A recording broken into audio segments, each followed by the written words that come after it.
Hello, I'm Caroline Hepker, sitting alongside our UK correspondent Lizzy Burden. We've just been hearing the Prime Minister's speech on the fourth and final day of the Conservative annual conference in Manchester. The final event, an unexpected introduction from the Prime Minister's wife, Akshata, got a lot of attention, and a couple of punchy introductions from two Plymouth MPs, including Johnny Mercer, an Afghan veteran and minister, and Penny Mordaunt, really got the crowd going with a call to arms to stand up and fight at the next general election. So Lizzy Burden is with me to digest, well, a long speech from the Prime Minister with a lot of policy, a lot of decisions.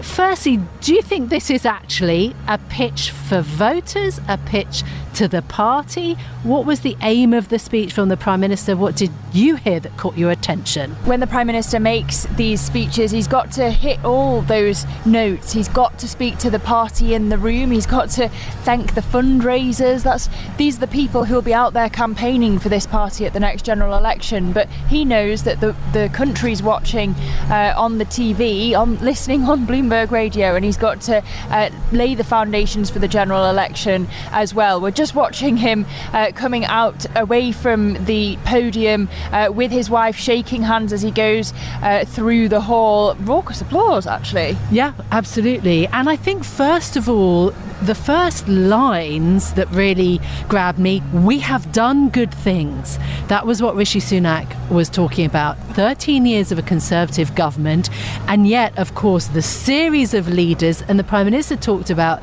only just being Prime Minister for a year so far, but he was making the pitch for the progress that Conservatives have made a year in. The big thing that we were anticipating was HS2. Yeah, we got this announcement, the £36 billion, hundreds of new transport projects in the North and Midlands, every region outside London to get the same or more government investment than they would have done under HS2, with, Rishi Sunak says, faster results. He says that this is what the North and Midlands actually wanted. He's definitely been talking to Andy Street, it seems. He gave him credit. The West Midlands Mayor several times. He said, I know we have different views on HS2, but I know we can work together. So it seemed that he was really pleading with Andy Street not to resign over scrapping the northern leg of HS2. Yeah, hugely controversial. That was the meat, I think, the climax of the speech.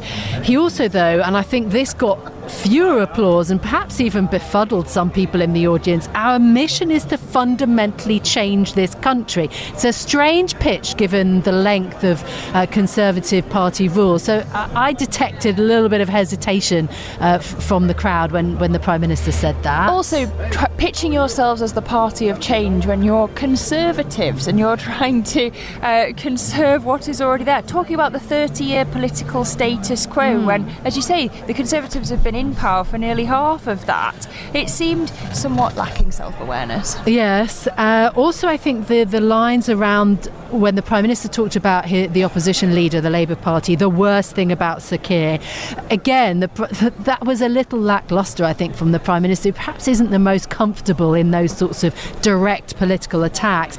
But, of course, his big line was about reinvestment. Yes, he's making a decision. He said the word cancelled of the HS2 leg to Manchester, this high-speed rail 2 project that has been, touted since 2009, but that £36 billion would be reinvested into hundreds of new transport projects across the North and the Midlands. He pointed out that got a big cheer. Yeah, we thought that it was going to be focused on the North, on Manchester, but as you say, the boundary being brought further south because he needs to cater to the demands of Andy Street. But, I was up in Workington after the Boris Johnson election back in 2019. There's a lot further north than Manchester, and voters up there get really annoyed when people think that the North ends in Manchester. So to bring the boundary down is going to be very frustrating. Although, to be fair to the Prime Minister, he also did mention briefly the link between Manchester and Scotland, and also the links between Scotland and Northern Ireland. So he's trying to please all constituencies. Lots of gloating about the downfall of Nicola Sturgeon, I note, as well. Also smoking, again trying to emulate New Zealand. Yeah, I'm really interested to hear from the from a British American tobacco, from all of the tobacco brands who have business interests here in the UK, who are going to be really affected by this decision. But effectively, they're going to raise the smoking age year on year, so that a 14-year-old, I think, is never going to be able to legally smoke. Yeah, this is very much emulating what is going on in New Zealand. Although when I heard that, it instantly recognised that actually 11 to 17-year-olds, the big issue is around vaping. So then the Prime Minister went on to talk about that. And not quite as strict on vaping, but there were people are clearing off, they're heading back. You can hear the announcement. The delegates are flooding out of the conference hall after Rishi Sunak's speech. How are they going to get home? That's the question. Yeah, of course there's strike action affecting today, and so the hall here in Manchester has been quieter. Also, I think immensely difficult, let's reflect on this, to make this announcement around HS2 as we sit in what is a refurbished, reused old railway station in Manchester. Well, Rishi Sunak tried to own that. He said that this is why we're in Manchester, that he's making this decision. You have to wonder whether this was the plan all along, to announce this plan here. But likewise, speaking of owning it, I just want to talk about the personality, because I do think it's worth talking about. We did ask whether the real Rishi was going to come out in this speech, and I definitely think that that's why his wife set him up, to try and show that softer side, that personal side of the Prime Minister. It was a very touching speech, I thought, from Ashtak Murthy. Yes, it's unusual. We have rarely seen or heard from the Prime Minister's wife actually in public, but she talked about them being a team. Yep. She talked about them being married for 14 years. Best friends, and a lot around community. I think that's going to go down. I suspect it will go down very, very well with listeners and voters if they are of the Conservative bent. You'll remember that word cloud that the BBC showed, all the words that are associated with Rishi Sunak, rich, tended to come up a lot. It seems a bit like he put Ashtak Murthy up on that stage to kind of show, in a way, this is partly why I'm rich, this is my wife, and how could you not fall in love with her, seems to be the message from the Prime Minister. And there was some personal backstory. The Prime Minister talked about his own grandfather standing in Westminster Hall when he was a young MP, and just what that meant to him. So he really is trying to talk about his own family history, policy, presenting himself as the pharmacist's son, like the grocer's daughter, making the Thatcher connection, but really owning as well his Asian British story, I think really for the first time, but saying that what he's most proud of is that it's not a big deal. So that was the Prime Minister's speech. It is the most important moment, obviously, of this gathering over 4 days. But also, of course, this morning you were speaking to other important ministers, including the Defence Minister. And I wonder what your reflections are from that conversation about the broader issues for the government, Ukraine and so much more. Yeah, the Defence Secretary Grant Shapps actually has held a number of roles, 8 roles, I think, in the government previously. So we talked about transport, because that's one of the briefs he's previously held, and we talked about HS2. He laid the foundations for that announcement from Rishi Sunak that we just had in the speech. We also talked about tax cuts, and he reflected this message that was in Sunak's speech, that they're not going to be cutting taxes until inflation's down and they've got the headroom. And then we talked about Ukraine, and he reiterated his commitment to that. He says that they've still got the supplies to send equipment and weapons to support the war effort. I was actually in Ukraine, in Kyiv, last Wednesday, having talks with President Zelensky. Actually, he asked me to send a very important message back to the British people, which is to say a huge thank you. Britain has lent into this more than anyone else, led the world with it. You ask differences between me and Ben Wallace. I'm very committed to Ukraine. I had a Ukrainian family of 3 and their dog live with us for a year, and I want to see a situation where Putin cannot benefit from his illegal invasion. Well, has Britain run out of stockpiled equipment to send to Ukraine? No, we haven't run out of equipment, but it is true, of course, that you have to replenish the equipment. Are you willing to send new equipment? Well, I'll say one of the great things that's actually happened, and I've been talking to industry about this, is that Britain's become the first country where a company, BAE in this case, will actually go to Ukraine and actually produce the replenishment in country, which is a very welcome development as well. The US House Speaker Kevin McCarthy has been ousted. It clouds the outlook for US aid to Ukraine. How concerned are you that Washington isn't going to be able to restore funding before the election? I say this, and I discussed this with President Zelensky last week. There have always been concerns in different directions right from day one of this war. In fact, on day one, most commentators thought on day 3 Putin would be in Kyiv and a puppet government would be installed. So yes, of course, you think about the future and what might and could and perhaps may happen. Actually, that's been the Ukraine story all the way through. We will work together, including next week when I'll go to meet other NATO leaders and other what are called contact group leaders. 50 countries working to support Ukraine, so we will continue with that effort. And just finally, earlier this week you were lavishing praise on Saudi Arabia, but we understand that Mohammed bin Salman's cancelled or postponed his visit. Why is that? Can you give us more information? Look, visits and timetables change all the time, and I think the point you're referring to is I was pointing out I've been to Saudi Arabia this year. It's a country in amazing social and economic change, and that change perhaps hasn't been recognised fully in the West. Much further to go. I'm not saying that for one moment this is a liberal, democratic state of the type that we would recognise, but I do think that when change happens, you do have to recognise that. I don't think there's anything at all in timing of visits. Diaries often don't quite work out, and other events take place, but we will make sure that we're working very closely with our friends throughout the Gulf, actually. So that was the Defence Secretary Grant Shapps speaking to Lizzy Burden. Now, as we come towards the end of this conference in Manchester and everybody is rapidly packing up to go home, it is worth a mention that there is another by-election. We are now shifting our focus from Conservative conference to the Labour conference that will begin on Sunday. We're going to be on the road again, you and me, Lizzy, so get you rested for a couple of days. Let's have a think about the by-election. That is a battle, and we'll say something about Labour. And, of course, then we'll have to look to Keir Starmer. There were quite a lot of attacks from the Conservatives against Keir Starmer and the Labour Party at this conference. Remember, the Conservatives and Labour usually go the opposite way round, and so this time Labour's going to get the last word. Let's see if it works in their favour. Yeah.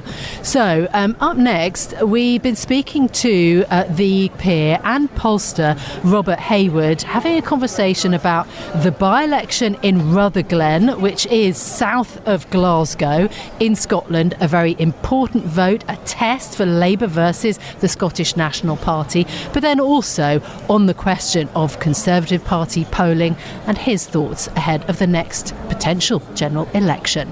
The Labour Party, if they're to find the route to power at the next general election, probably October next year, they need to be in a position of gaining seats in Scotland off the SNP. The Labour Party are in the remarkable position in Scotland of having only one MP at the moment. The SNP have got themselves in a terrible mess, and the opportunity is there for Labour. Well, this is because, as you say, the Scottish National Party has dominated the political agenda for a decade, effectively, in Scotland because of the idea of Scottish independence, and now they've been mired in political scandal, particularly financial scandal. What do you think the early signs are, though, of whether Labour can gain back those seats, and what are the sorts of messages that will work? The SNP has gone largely unchallenged. Can Labour return to those former heartlands? There's no doubt that the opinion polls over the last few months during the SNP's troubles have shown that the Labour Party has made progress back in Scotland. Having said that, for English and Welsh listeners, you have to understand that the SNP is a cause. Yes. It is not a political party. And therefore, for all the difficulties that they're in, that support does not just disappear from the SNP. So it's more difficult for Labour, but Labour have to do well in a seat which they held only a few years ago. And if they don't do well, and by my definition doing well is not just winning it, they've got to clearly win it. If they don't do that, then their prospects for the party in Scotland are not good, and therefore the prospects for a majority at large diminish. Can the Labour Party win at the next general election without significant support in Scotland? It will be very difficult. It is a possibility. Nothing could be ruled out, but it's much more difficult. We're talking potentially probably around 20 to 25 seats for the Labour Party if they win big on Thursday. And everybody can do their own maths. In terms of the next potential general election, we obviously know that Parliament has to be dissolved by the 17th of December 2024, and then the election held within 25 days, but potentially there's a general election expected earlier. When might you expect it as a pollster? I've been convinced for months that it would be in October / early November next year. The inflation figures at the start of the year were poor.